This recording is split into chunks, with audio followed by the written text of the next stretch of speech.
गौतम बुद्ध नगर में प्राधिकरण का अधिग्रहित ये अंतिम गांव माइचा है।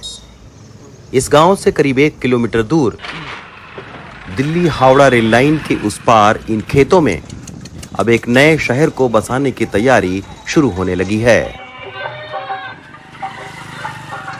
ग्रेटर नोएडा विकास प्राधिकरण ने इस रेलवे लाइन तक जमीन को अधिग्रहण किया है और इस रेलवे लाइन के उस पार से ये जो आप जगह देख रहे हैं, जो रास्ता गया है, यहाँ ये जो रास्ता गया है, ये नई बस्ती फजाइलपुर गांव, इस तरीके के गौतम बुद्ध नगर में 20 गांव पड़ते हैं जिनकी ज़मीन को अधिग्रहित किया जाएगा नया नोएडा बसाने में। और न सिर्फ गौतम बुद्ध नगर के 20 गांवों की ज़मीन अधिग्रहित होगी, बल्कि बुलंदशहर जो कि इसी गांव से आगे पड़ता है, बुलंदशहर के भी 60 गांवों की ज़मीन को अधिग्रहित किया जाएगा और फिर एक नया शहर, नया नोएडा बनाया जाएगा।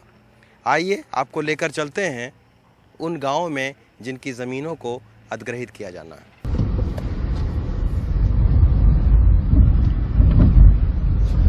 रेलवे ट्रैक से आगे बढ़ने के बाद गौतम बुद्ध नगर का गांव फजाइलपुर है। अखबार के जरिए गांव के लोगों को पता चला है कि उनकी जमीन भी नए शहर के लिए अधिग्रहित होने वाली है। गांव की बुजुर्ग महिला समेत नौजवान अतुल शर्मा से हम लोगों ने बात की। गांव के ज्यादातर लोग असमंजस में हैं। ये दोनों चीजों का साइड इफेक्ट होता है, पॉजिटिव भी और नेगेटिव भी।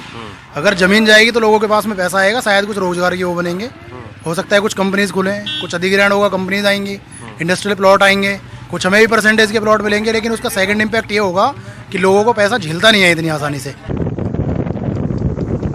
फजाइलपुर, चंद्रावल, फूलपुर समेत गौतम बुद्ध नगर और बुलंदशहर की करीब 21,000 हेक्टेयर जमीन अधिग्रहित होना है।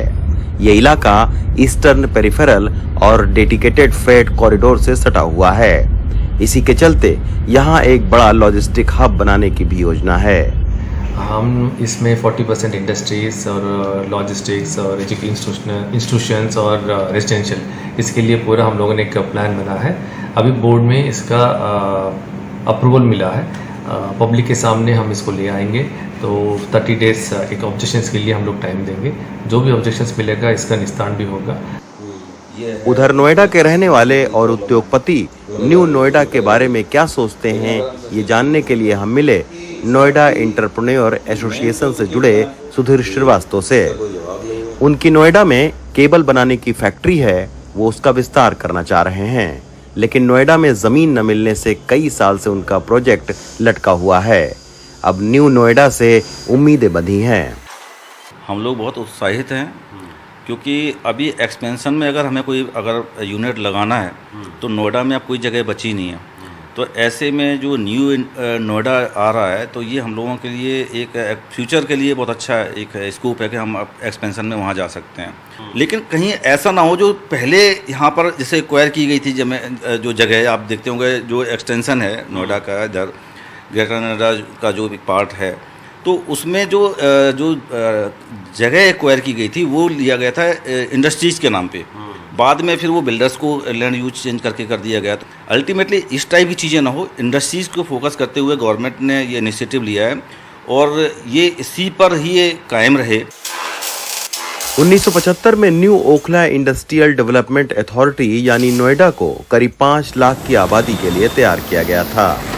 आज नोएडा में 6,000 से ज्यादा फैक्ट्री और गौतम बुद्ध नगर की आबादी 19 लाख के आसपास है।